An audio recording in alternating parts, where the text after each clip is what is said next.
Bang & Olufsen er kendt over hele verden for deres design og kvalitet. Vi besøger B&O de hektiske dage op til præsentationen af et helt nyt produkt. 1, 2, 3.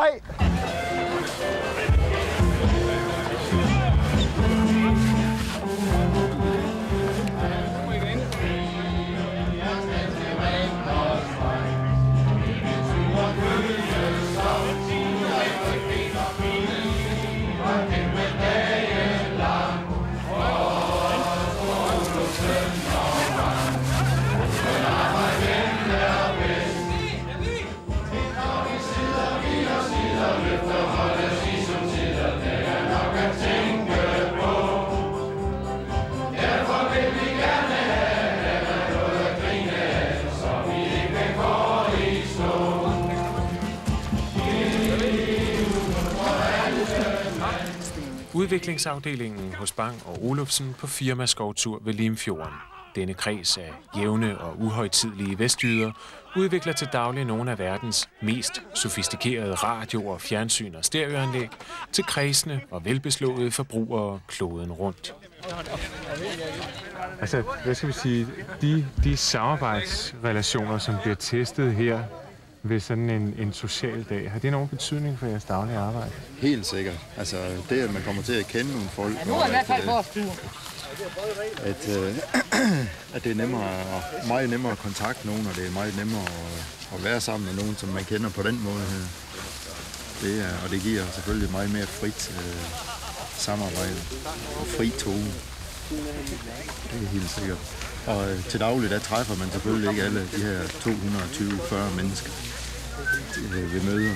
Så sådan en dag her, det er virkelig fint, hvad det angår.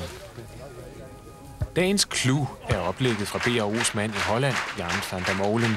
På hans visitkort står ikke profane titler som marketingchef eller direktør. Nej, Jan van der Molen er evangelist. 33 years now. Bang & Olufsen is faith. It is a belief. This faith we call bioism. Bioism. Can everybody see that?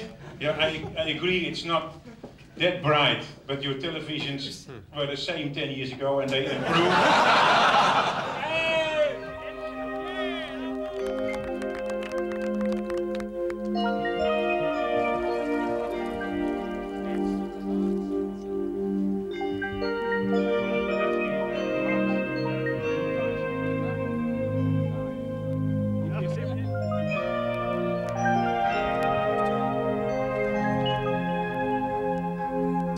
Virksomhedens fædre, Svend Olufsen og Peter Bang, havde næppe i tankerne, at de skulle være i gang med ligefrem at grundlægge en religion, da de begyndte at bygge radioer i 1925.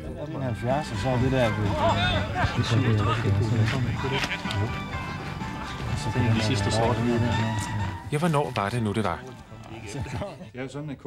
1994 vil i hvert fald gå over i B&O's historie som året, der bragte Avant, eller Avant, som de siger i Struer, et helt igennem nyt tv-apparat med en bygget video.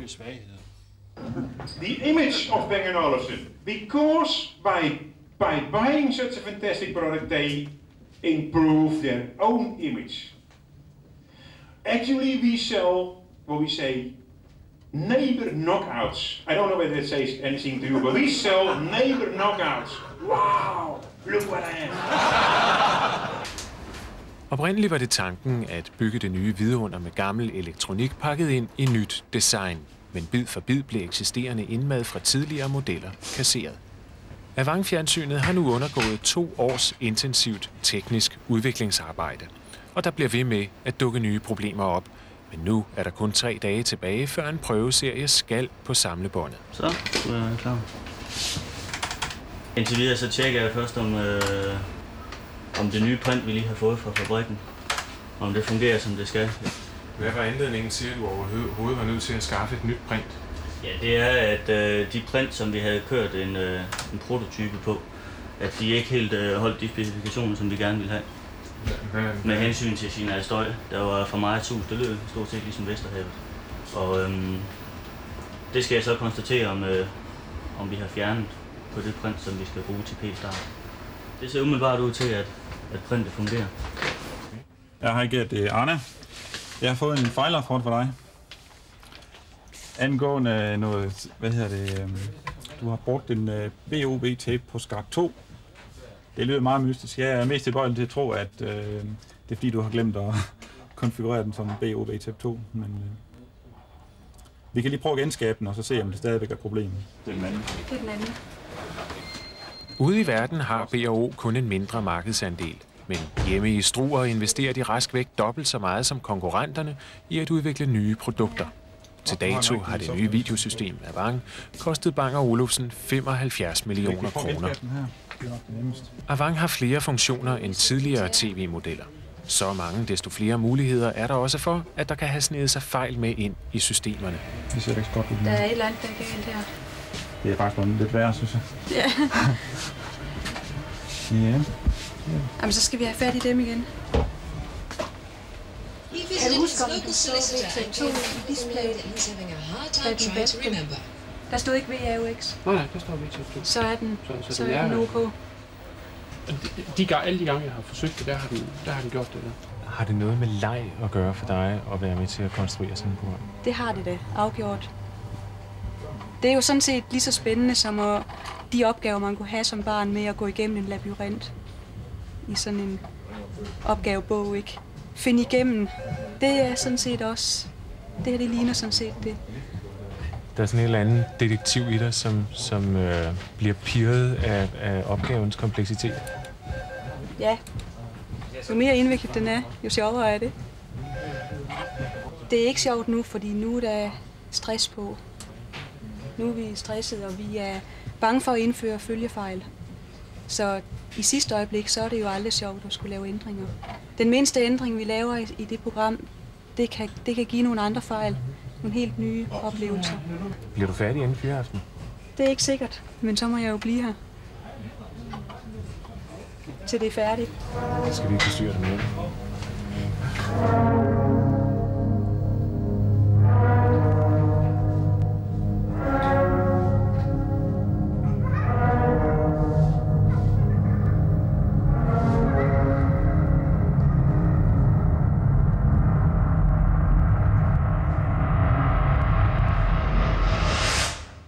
Der er som sagt kun 3 dage til, at Avangen skal på samlebåndet over i fabrik 4.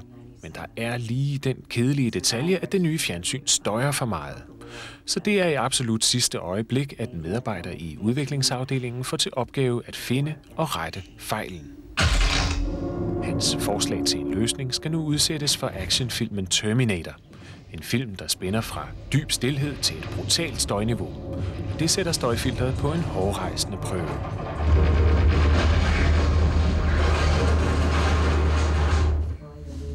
Hvordan er det? Så umiddelbart ud til, at det kører, som det skal, og forsyningen bevæger sig. Så det er sådan set godt. Jeg sidder jo lige nede under afbrødningen og videoudgangen, hvor vi har alle de kraftige felter, og vi har højspændingskabler og sådan noget kørende lige henover. Så det sidder i et meget, meget giftigt miljø. Så der er blevet brugt en hel del krudt på at gøre det immunt over for det, sådan at det ikke brænder af ved overslag i billedrøret. Det er sådan et naturfænomen, man har i alle billedrør.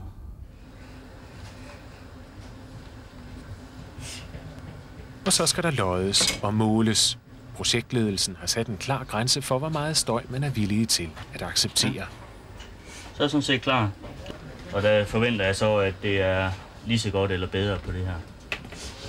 Det vil jo så vise sig. Brian har fået en lys idé, og det målelige resultat af hans arbejde bliver langt bedre, end nogen havde turet håbe på. Det er faktisk ret godt, det her. Men den, som er interessant, det er ikke alle de der... Det er øret, som er interessant. Så det ser ud til, at det lykkes meget fint. I remember the first terminal of metal, the video terminal. You say, oh, that's fantastic, but it rattles. How come? No problem. We skip the V terminal because the Biolink 1000, even more beautiful, but it rattles. No problem. We get it Mark II.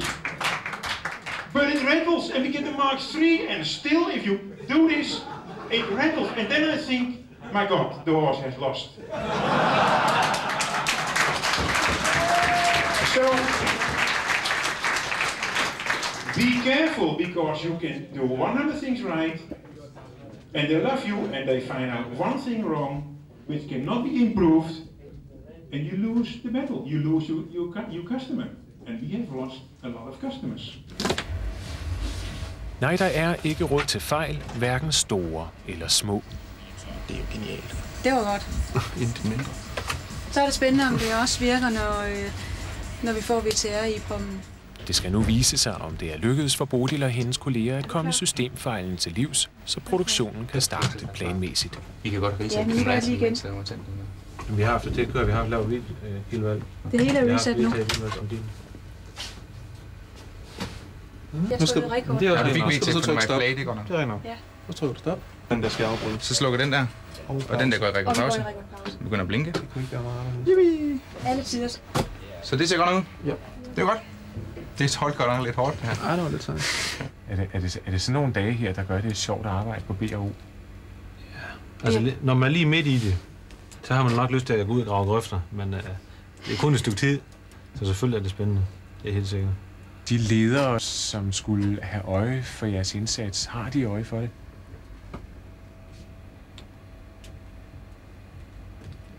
Jo, nogle ledere har. Jeg tror nok, vores projektledere, de ved udmærket godt, hvad der foregår. Men det er ikke dem, der bevilger lønstigningen. Føler du dig overbevist om, at direktionen har sørget for at belønne indsatsen? Nej, for jeg ved ikke, hvordan den belønning skal måles, fordi det er ikke et spørgsmål om mammon. Det er et spørgsmål om anerkendelse, at de føler, at de får de lys, de skal have.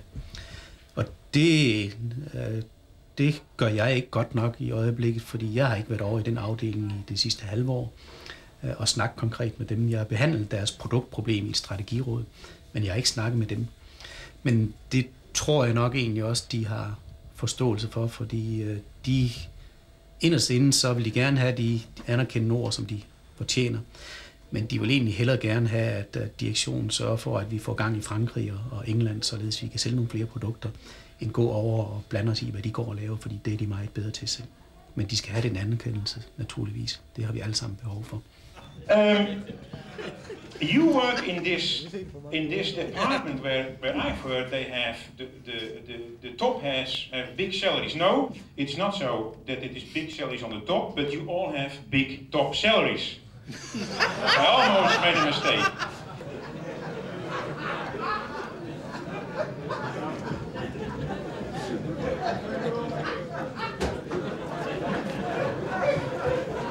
Are you from Aarhus? Are you from Aarhus? Yes.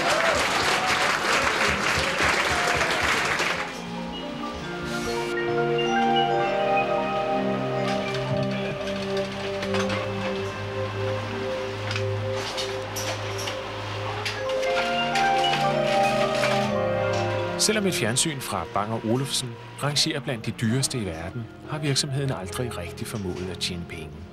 Ikke før Anders Knudsen for et par år siden tog over som administrerende direktør. Siden da er B&O's økonomiske status blevet forbedret med 1,5 milliard kroner. Det går simpelthen ufatteligt godt i Struer. Jamen, situationen er jo den, at for 2 år siden skyldte vi banken 600 millioner kroner, og de er jo dybt bekymrede for os. I dag der er vi 400 millioner kroner stående i banken, så det er som om, at dialogen kører på en lidt anden måde i dag, når vi er til bankmøderne, end det gjorde for 2 år siden. Det synes jeg var i orden.